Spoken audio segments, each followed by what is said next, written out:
Merci de votre confiance, merci d'être avec nous, bienvenue sur RTI1. Les invités de marque du 8e dîner de gala de la Fondation Children of Africa sont arrivés hier soir à Abidjan.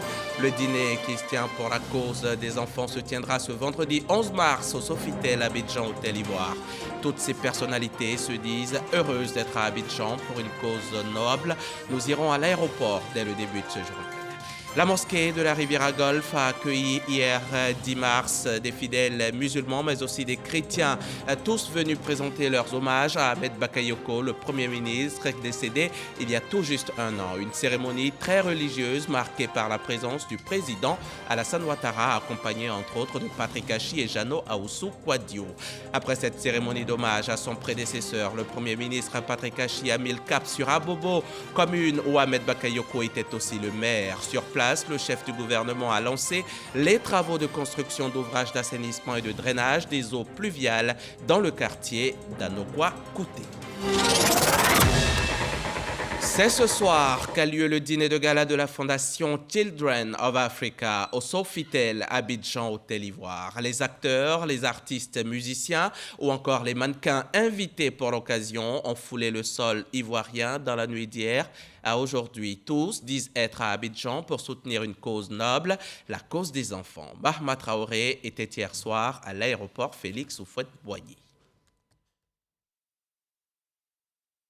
Il est un peu plus de 20 heures ce jeudi lorsque plusieurs personnalités du monde de la culture, du sport, des médias et du cinéma arrivent au pavillon d'honneur de l'aéroport Félix Houphouët-Boigny. L'accueil qui leur est réservé est chaleureux.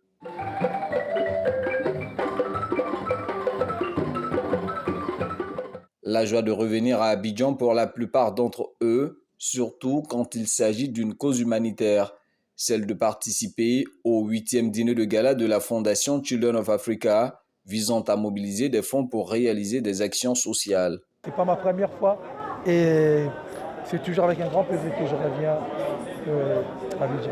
Avec la situation sanitaire, c'était très difficile de venir voir le résultat. Et bien là, ça va être encore une noble cause à déjà prendre les informations et puis, si c'est possible, faire que chaque action est une réaction. C'est une joie énorme parce que ça fait 2 ans que ça n'a pas eu lieu pour les causes que nous savons tous. Et c'est bien que les choses repartent et c'est bien de revenir au pays pour ça. On parle du présent et de l'avenir du continent. Donc c'est vraiment important. Ce n'est pas une œuvre de plus, une action de plus. C'est l'action qu'il faut pour garantir l'avenir de la Côte d'Ivoire. Je suis ici pour le Children of Africa de Madame Ouattara et c'est une fierté d'être à Abidjan après 3 ans de pandémie. On adore la Côte d'Ivoire, on adore les gens, ils sont super accueillants. Le 8e dîner de gala de la Fondation Children of Africa aura lieu dans la soirée de ce vendredi 11 mars. Sa raison d'être, lever des financements pour la construction d'un centre d'accueil pour les femmes victimes de violences et pour la réhabilitation d'un centre d'accueil pour enfants situé au plateau. Je vous le disais en titre, il y a un an, disparaissait le Premier ministre Ahmed Bakayoko, emporté par un cancer à l'âge de 56 ans le 10 mars 2021. Pour le premier anniversaire de sa mort hier jeudi, une cérémonie a eu lieu à la mosquée de la Riviera Golf dans la commune de Cocody en présence du chef de l'État, le président Alassane Ouattara. Retour sur cette cérémonie d'hommage et de prière avec Abdoulaye Koné. À la grande mosquée de la Riviera Golf, la cérémonie de commémoration du rappel à Allah de l'ancien Premier ministre a été très écuménique. Allahumma zayyinna bi zinatil Qur'an wa akrimna bi karamatil Qur'an wa albisna bi khilatil Qur'an. Dans un équilibre entre prière, zikr et psalmodie du Saint-Coran, le chef de l'État, le président Alassane Ouattara, des membres du gouvernement, des présidents d'institutions et de groupements politiques ont formulé des prières ce jeudi pour le repos de l'âme de l'ancien Premier ministre Ahmed Bakayoko. En plus des prières, des dons et des témoignages ont également marqué la cérémonie de ce jour anniversaire. De son côté, la grande famille Bakayoko n'a pas manqué de remercier le chef de l'État. Les familles sont très sensibles et reconnaissantes à l'importante présence en nombre et en qualité des guides religieux, des imams, sous l'autorité spirituelle du Cheikh Aïma Ousmane Diakité, qui, à travers la lecture intégrale du Saint-Coran et leur invocation, ont prié pour le repos de l'âme de notre regretté Ahmed Bakayoko. C'est le lieu de renouveler notre infinie gratitude à tous ceux qui n'ont cessé de nous apporter leur soutien spirituel, moral et matériel tout au long de cette douloureuse année qui a précédé le départ de son autre grand frère, Amadou Gon Coulibaly. C'est sur cette note de remerciement, de reconnaissance et de gratitude que je vais terminer mes propos en demandant à tous, à toutes et à tous, de faire beaucoup de prières, beaucoup de bénédictions pour son Excellence, Monsieur le Président de la République. Que Dieu lui accorde longue vie, beaucoup de santé, afin qu'il puisse continuer à guider cette nation dans la paix. Une foule d'amis, d'élus et des représentants des différents cultes ont entouré la famille de l'ancien Premier ministre et maire d'Abobo, dont on se souviendra longtemps encore. Ahmed Bakayoko, Ambak ou encore le Golden Boy, comme on le surnommait, était devenu un pilier de la vie politique nationale. Né le 8 mars 1965 à Abidjan, il est Premier ministre de juillet 2020 à sa mort, des suites d'un cancer foudroyant. Ahmed Bakayoko était devenu très populaire au sein de la société et de la jeunesse ivoirienne. On retient aussi de lui qu'il a fortement contribué au dialogue politique en Côte d'Ivoire. Petit retour dans le passé. La machine à remonter le temps est contrôlée par Alexis Ouedraogo. Nommé le 30 juillet 2020 Premier ministre, ministre de la Défense, Ahmed Bakayoko prend officiellement fonction le 4 août 2020 à la primature. Son mandat, il le place sous un mot-clé, le dialogue. Aujourd'hui est à proprement parler mon premier jour de travail. J'ai voulu le consacrer à des échanges avec les animateurs politiques de notre pays. Ma conviction, c'est que quand nous parlons, et quand nous parlons bien, les choses sont très différentes. S'il est un exercice auquel Ahmed Bakayoko était bien rompu, c'était sans conteste celui de la conciliation. Sur instruction du chef de l'État, il relance le dialogue politique dans sa phase 4. Une initiative saluée par les principaux acteurs de la scène politique. Pour Ahmed, il faut se parler en tout temps et regarder à l'intérêt supérieur de la nation. La politique, c'est la politique et le champ de bataille de la politique, c'est les élections, les urnes, les campagnes politiques. Mais après ça, il y a la relation humaine entre les gens. Il ne faut jamais que la politique soit au-dessus de la relation humaine. C'est très important. Et moi, vous savez que c'est un de mes principes. Il y a des gens avec qui je ne suis pas d'accord, mais on se voit, j'ai des visites, ils me visitent et on parle de tout. À 3 mois de la présidentielle 2020, il faut garantir un climat apaisé. Ahmed Bakayoko est sur le terrain, tantôt en ville, tantôt dans les régions les plus reculées. Son message est d'abord pour la jeunesse qui l'invite à se départir des querelles politiciennes. Chers jeunes, sachez-le, quand nous, les acteurs politiques, quand les hommes politiques, on fait nos arrangements, on fait nos accords politiques, on ne vous appelle pas. Quand c'est bon entre nous, en haut là-bas, on ne vous appelle pas. Mais quand on a quelques accords, c'est là qu'on vous appelle pour que vous puissiez porter par des batailles de rue ces accords. Vous devez dire non à la violence. Face aux acteurs politiques, son discours est privilégier toujours le dialogue. Bien heureusement, dans notre pays, toutes les partis ont gouverné. Toutes les partis ont connu un cheminement dans l'opposition. Donc chacun connaît les contraintes de l'État. Et chacun aussi connaît les enjeux des opposants. Donc nous devons pouvoir nous parler, franchement. Et savoir, comme je dis, raison garder, pour voir qu'est-ce qui est possible et qu'est-ce qui ne l'est pas. Mais que le fil du dialogue soit permanent. Et quand malgré tout la crise post-électorale éclate, les rencontres se multiplient. Il n'y a pas une famille pétée qui n'a pas une grande famille alliée, qui soit Akan ou qui soit Malinké. Il n'y a pas un BT qui n'a pas un ami fort, un ami d'enfance, Djoula ou un Baoulé. C'est ça notre vie, notre réalité. Que la politique ne vienne pas déranger ça. Chers parents, mes chers frères, je suis venu ici pour vous dire, restez en paix. Aujourd'hui, ce qui compte, c'est le développement, qu'on sorte de la pauvreté. Et c'est l'ambition que porte le président Ouattara avec son gouvernement. Quand les positions se durcissent, il ramène tout le monde à la table des échanges. Recomposition de la commission électorale indépendante, accord sur le nouveau code électoral, autant de sujets creusés dans les négociations. Notre responsabilité à tous est de persévérer dans cette voie de la concertation pour consolider les acquis du présent dialogue politique.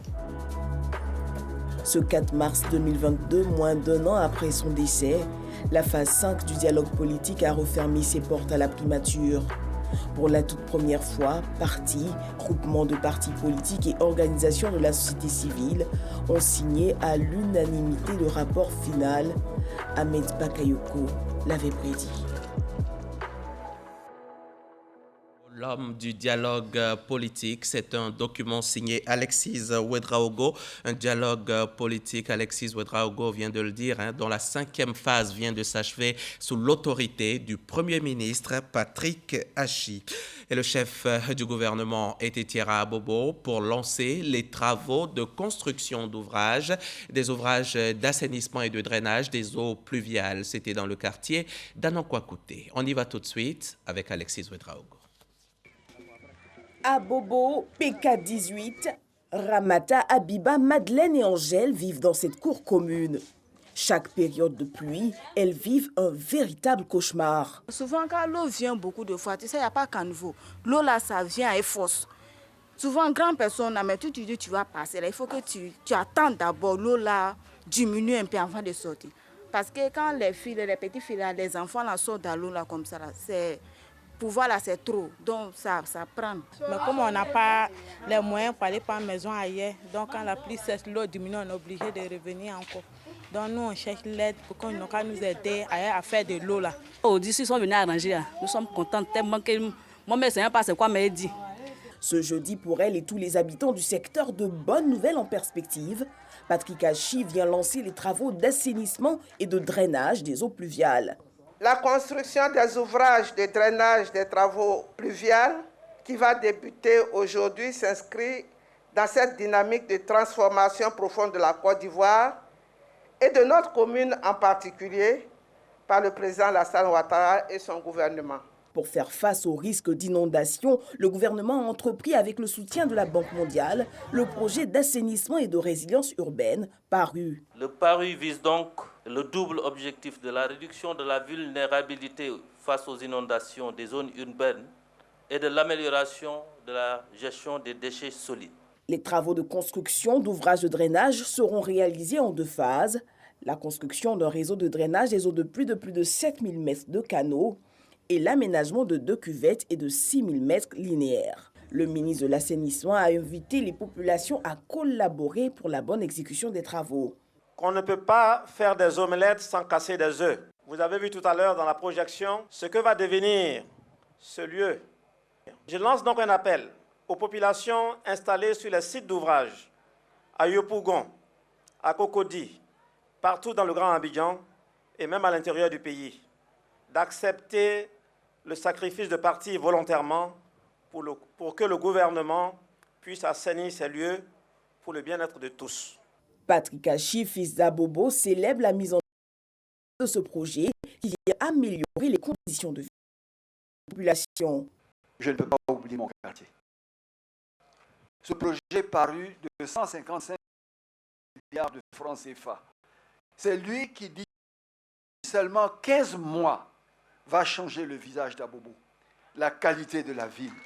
Saluant l'important soutien des partenaires au développement dans la Banque mondiale, le Premier ministre explique aux populations la nécessité de certains déplacements.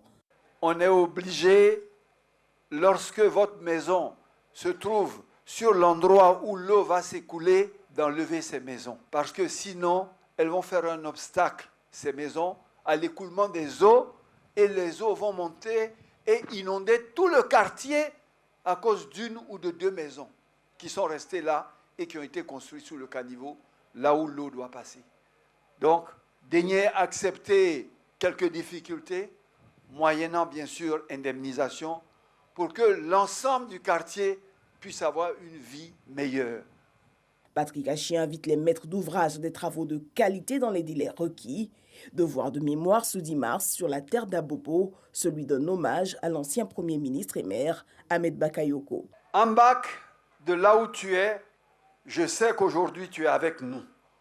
Tu nous regardes. Tu vois cette ville continuer de changer avec Kandia, comme tu l'espérais, comme tu le voulais tant. Oui, comme tu le voulais, Abobo est et sera toujours Zo. Les résultats préliminaires du RGPH 2021 estiment à 28 millions l'effectif total de la population résidente permanente sur le territoire ivoirien.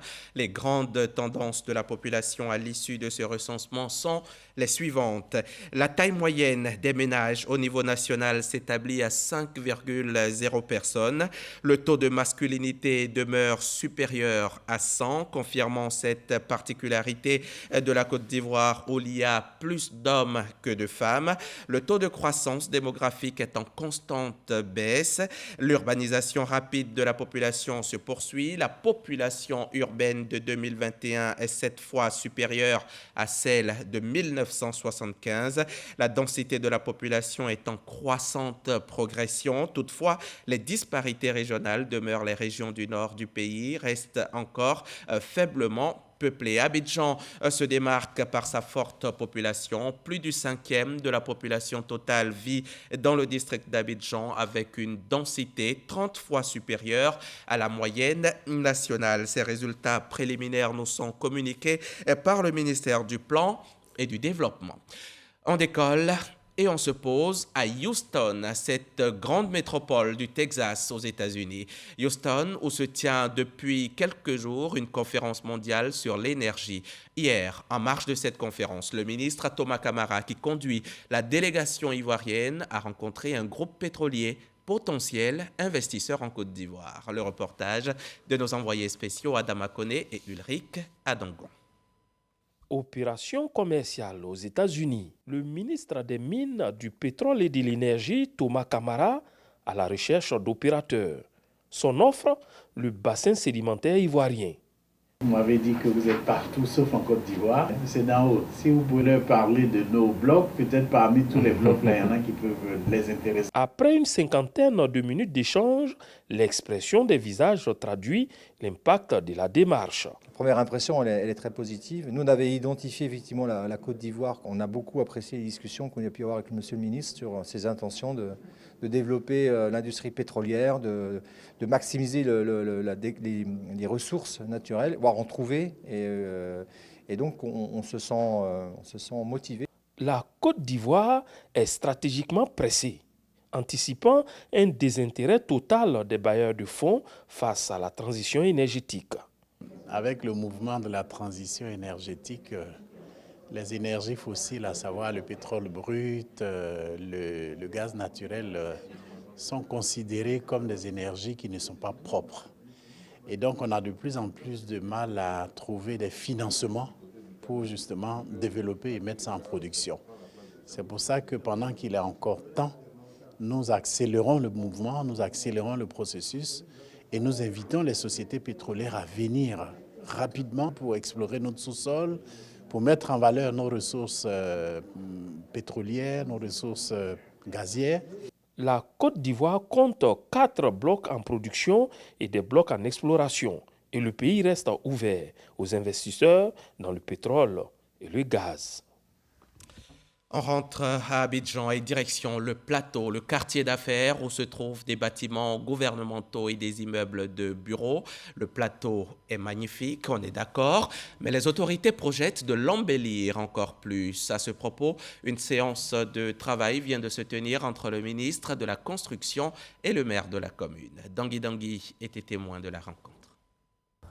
De l'école publique RAN jusqu'à la gare sud, en passant par le quartier Karena et Sebroko, le ministre de la Construction a visité de nombreux espaces en chantier ou a valorisé au plateau, accompagné du premier magistrat de cette commune. Vous voyez les capacités que le plateau peut avoir à se moderniser, à créer des infrastructures, à produire du logement, notamment parce qu'aujourd'hui c'est l'une des priorités. Après la visite du terrain, s'en est suivie une séance de travail de plusieurs heures dans les locaux de la mairie du plateau.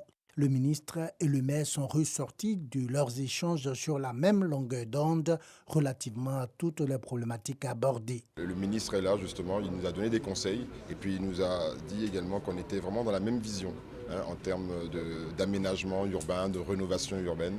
Et pour nous, c'était un plaisir d'avoir fait ce travail-là. Je souhaite mettre l'accent sur le fait que nous avons surtout mis en place un cadre de collaboration. Nous avons mis en place ce pont qui désormais va relier la mairie du plateau et les équipes du ministère, permettant de travailler à fond sur tous les sujets. La commune du plateau est l'une des plus petites de la Côte d'Ivoire, mais aussi l'une des plus riches, selon le ministre de la Construction. Une mission de la Banque mondiale était en Côte d'Ivoire la semaine dernière. Elle s'est rendue à Aboudé Kouassikro. Aboudé Kouassikro, c'est dans l'Agnébi-Tiassa. Ils y sont allés donc, ces membres, ces Américains, pour rencontrer les acteurs du monde rural.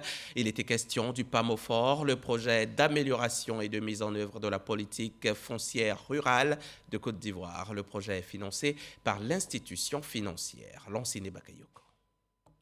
Pour cette phase pilote du projet d'amélioration et de mise en œuvre de la politique foncière rurale PAMOFOR financé par la Banque mondiale, ce sont 402 villages qui sont concernés sur les 8000 que compte la Côte d'Ivoire. À Aboudé Kouassikro, dans la région de l'Agnébi-Tiassa, ils sont 37 à avoir sollicité et obtenu leur certificat foncier. Nous pourrons donc, à toute quiétude, mettre en œuvre nos terres ainsi. Nos enfants, nos petits-enfants pourront hériter de nous, sans crainte d'être spoliés. Au niveau national, ce sont 12 672 dossiers qui ont été finalisés par les opérateurs fonciers, soit 79% de la cible de cette phase d'essai. Sur les autres actes liés à la sécurisation foncière, comme les contractualisations des parcelles également, les chiffres reflètent une accélération des opérations de terrain.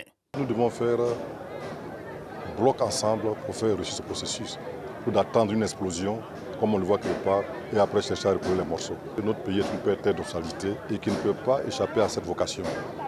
Cette procédure inclusive et participative confère au certificat foncier une solide assise technique et juridique.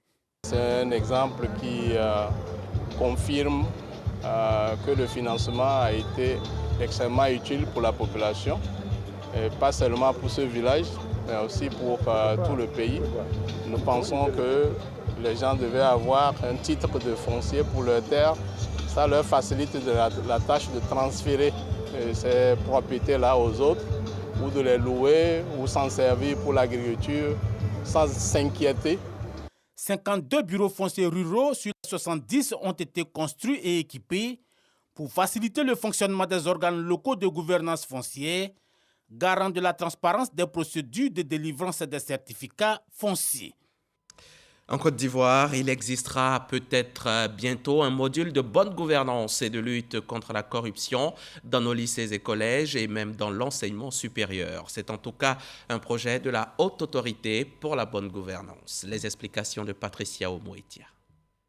Les structures et ministères techniques concernés ont désigné des experts en pédagogie pour élaborer des curricula et modules de formation adaptés. Plusieurs séances de travail ont permis de produire les curricula sur les programmes éducatifs, le contenu des cours et les guides pédagogiques. Concernant l'enseignement supérieur, les modules et les guides à usage des enseignants ont été élaborés également. Le moyen le plus efficace qu'on puisse mettre à la disposition de la lutte contre la corruption soit l'éducation de nos enfants depuis la maternelle jusqu'au niveau supérieur. Et en inculquant à nos apprenants les valeurs d'intégrité, d'exemplarité, d'honnêteté dans les services publics, nous allons changer inévitablement la société ivoirienne. Ce projet vise à inculquer aux apprenants du préscolaire au supérieur, en passant par le secondaire et les écoles de formation des agents de l'État, des comportements d'intégrité, de transparence et de responsabilité. Nous sortons de cet atelier très satisfaits parce que nous avons atteint nos objectifs, nous avons achevé les documents que nous allons mettre à la disposition de nos mandats. Et les prochains ateliers vont permettre de finaliser également le cycle primaire, ensuite le cycle secondaire et à côté de ça également pour les licences 2, 3 et master. Nous espérons que d'ici quelques années, au cours de la stratégie nationale de lutte contre la corruption que nous sommes en train également de finaliser, que nous pourrions vraiment pouvoir mettre en œuvre et permettre l'application de ces formations-là dans le système éducatif. Le chronogramme de mise en œuvre du projet prévoit une phase expérimentale couvrant la période de 2021 et 2022. L'extension et la généralisation de l'enseignement sur la lutte contre la corruption va se poursuivre jusqu'en 2023. On passe à la page Covid.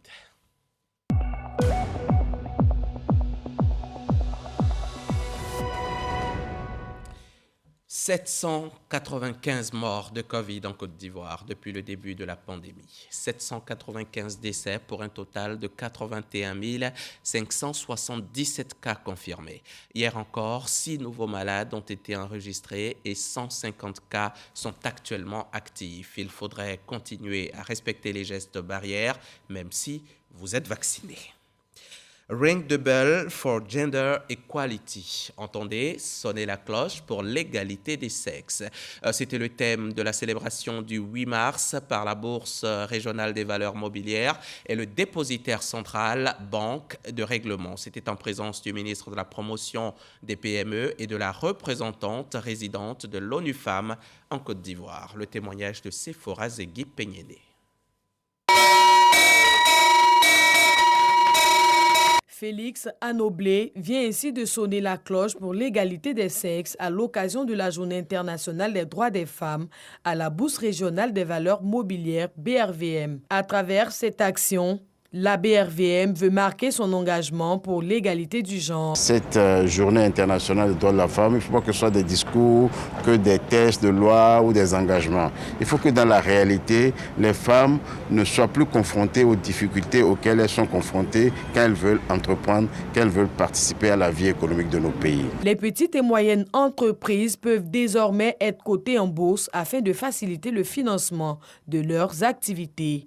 Partenaire de cette cérémonie, ONU Femmes, à travers sa représentante, fait un plaidoyer. Il est essentiel, mesdames et messieurs, d'augmenter le financement des secteurs publics et privés en faveur des micro-entreprises et des petites et moyennes entreprises appartenant à des femmes. Pour Félix Anoblé, ministre de la Promotion des PME, de l'Artisanat et de la Transformation du secteur informel, il est impératif d'aider les femmes en mettant en place des mécanismes d'accompagnement. Le ministère de la Promotion des PME développe donc depuis des stratégies pour accompagner la femme dans son autonomisation. Nous avons mis en place avec 2 banques de la place des lignes de crédit dédiées spécifiquement aux femmes, avec donc des conditions assouplies pour permettre donc aux femmes d'avoir accès au financement. La BRVM et le dépositaire central Banque de règlement s'engagent à promouvoir le genre pour un développement harmonieux